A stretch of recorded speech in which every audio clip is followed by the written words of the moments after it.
Quienes conocen la estrecha relación entre el estado de ánimo de una persona, su valor y su esperanza o la falta de ambos, y la capacidad de su sistema inmunológico comprenderán que la pérdida repentina de la esperanza puede desencadenar en un desenlace mortal. La causa principal de la muerte de mi amigo fue la profunda decepción que le produjo no ser liberado el día previsto. En consecuencia, la resistencia de su organismo y sus defensas se debilitaron, dejándolo a merced de la infección tifoidea latente. Su esperanza y la voluntad de vivir se paralizaron y su cuerpo sucumbió a la enfermedad. Después de todo, la voz de su sueño se hizo realidad. La observación de este caso y sus consecuencias psicológicas concuerdan con un hecho que el médico del campo me hizo notar. La mortalidad semanal en el campo se incrementó entre la Navidad de 1944 y el Año Nuevo de 1945. En su opinión, la explicación no había que buscarla en el empeoramiento de las condiciones de trabajo, ni en la disminución de la ración alimenticia, ni en un cambio climático, ni en un brote de nuevas epidemias. Se trataba sencillamente de que la mayoría de los presos habían eliminado la esperanza de volver a estar en sus casas en Navidad. Según se acercaba esa fecha, al no recibir noticias alentadoras, los prisioneros perdían la entereza y se dejaban vencer por el desaliento. Muchos de ellos morían al debilitarse su capacidad de resistencia. Ya advertimos que cualquier intento por restablecer la fortaleza interior de los reclusos bajo las dramáticas condiciones de un campo de concentración requería, en primer lugar, proponerles un objeto que diera sentido a su vida. Las palabras de Nietzsche: quien tiene un porqué para vivir puede soportar casi cualquier cómo, podrían ser la motivación de todos los esfuerzos psicohigiénicos y psicoterapéuticas de los prisioneros. Siempre que se presentaba la oportunidad era preciso infundir un porqué, un objetivo, a su vida con el fin de fortalecerlos para soportar el terrible cómo de su existencia. Pobre el que no percibiera ya ningún sentido en su vida, ninguna meta, ninguna intencionalidad y por tanto ninguna finalidad para seguir viviendo. Ese estaba perdido. La respuesta típica de ese hombre frente a cualquier intención de animarlo era: ya no espero nada de la vida. ¿Hay algún argumento contra esas palabras? La pregunta por el sentido de la vida. Lo que se necesita urgentemente en tal situación es un cambio radical de nuestra actitud frente a la vida. Debemos aprender por nosotros mismos y enseñar a los hombres desesperados que en realidad no importa lo que esperamos de la vida, sino que importa lo que la vida espera de nosotros. Hablando en términos filosóficos, podríamos decir que se trata de una especie de giro copernicano. Tenemos que dejar de preguntar por el sentido de la vida y en su lugar percatarnos de que es la vida la que nos plantea preguntas cada día y cada hora. Preguntas a las que no hemos de responder con reflexión o palabras, sino con el valor de una conducta recta y adecuada.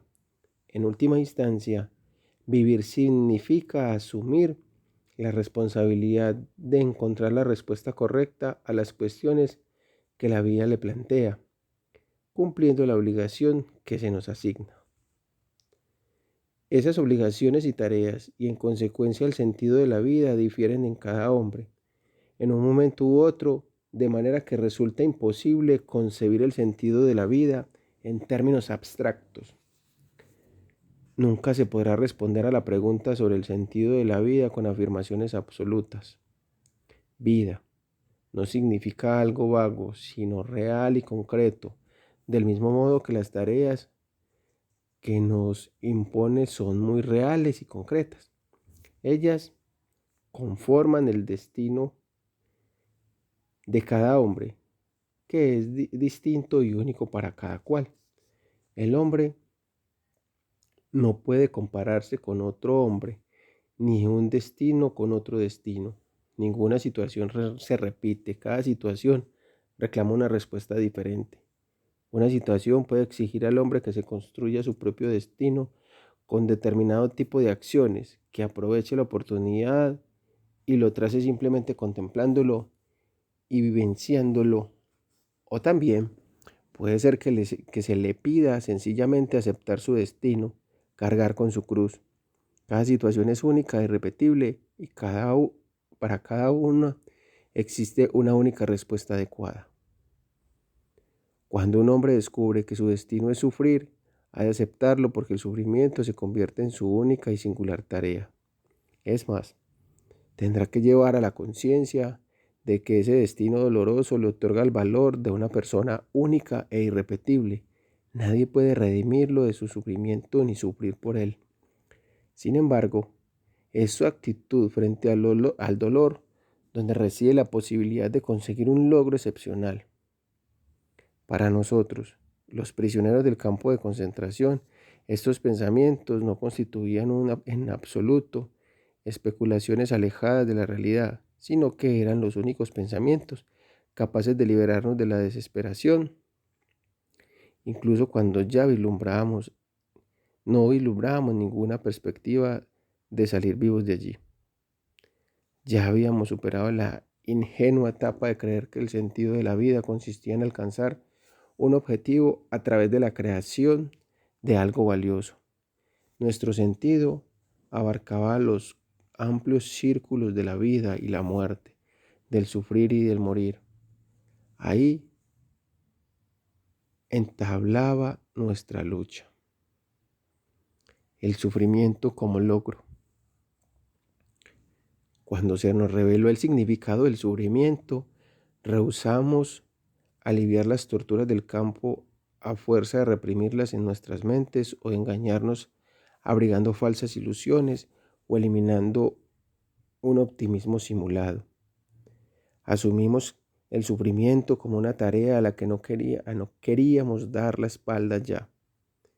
Descubrimos las ocultas oportunidades de enriquecernos que llevaron al poeta Rick a escribir: ¿por cuánto sufrimiento hay que pasar? Rilke hablaba de conseguir mediante el sufrimiento, como otros dicen, conseguir mediante el trabajo. Teníamos ante nosotros una inmensidad de sufrimiento que soportar, debíamos enfrentarnos a él,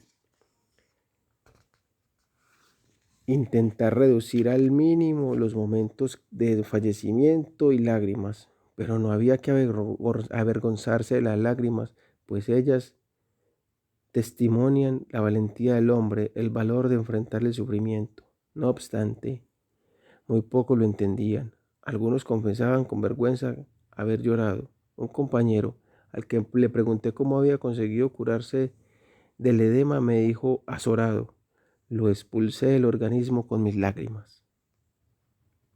Wow, algo nos espera.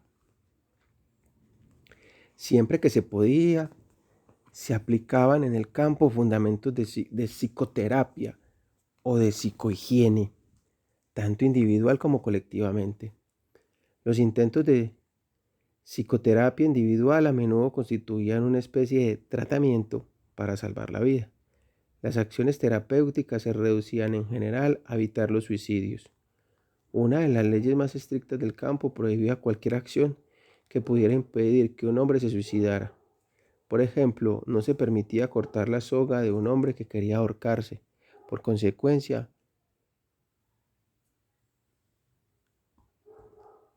consiguiente, era de suma importancia anticiparse a cualquier asomo de tentativa de suicidio.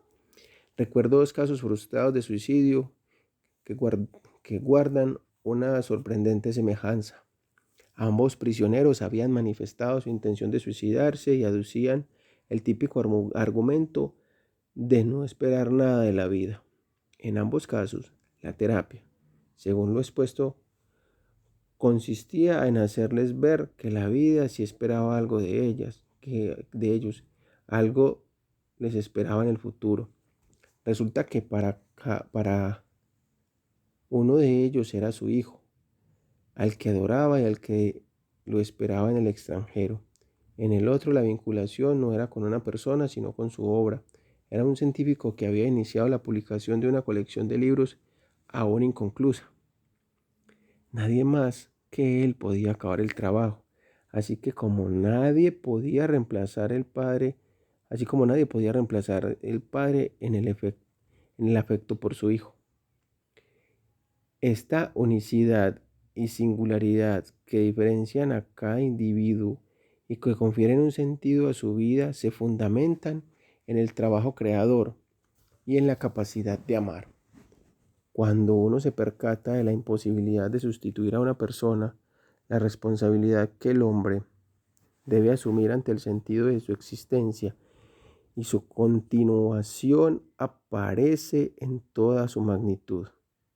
Un hombre que se vuelve consciente de su responsabilidad ante quien lo aguarda con todo su corazón o ante una obra por terminar, nunca será capaz de tirar su vida por la borda.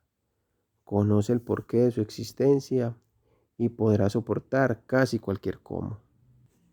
Una palabra a tiempo. Las posibilidades de aplicar la psicoterapia colectiva eran lógicamente muy limitadas. Un ejemplo o modelo adecuado era mucho más convincente que las palabras. Los jefes del barracón de buen proceder, por ejemplo, disponían de 1000 oportunidades para que a través de su comportamiento justo y alentador ejercer una influencia decisiva en los reclusos bajo su mando. La influencia inmediata de una determinada conducta siempre es más eficaz que las palabras, aunque a veces las palabras también son eficaces, especialmente si la receptividad de la otra persona se ve incrementada por las circunstancias.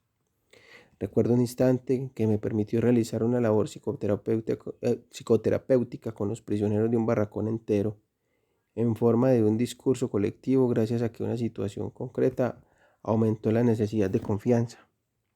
Había sido un mal día. A la hora de pasar revista le habían leído una declaración sobre los nuevos actos que en adelante se consideraban sabotaje y por consiguiente serían castigados con la horca.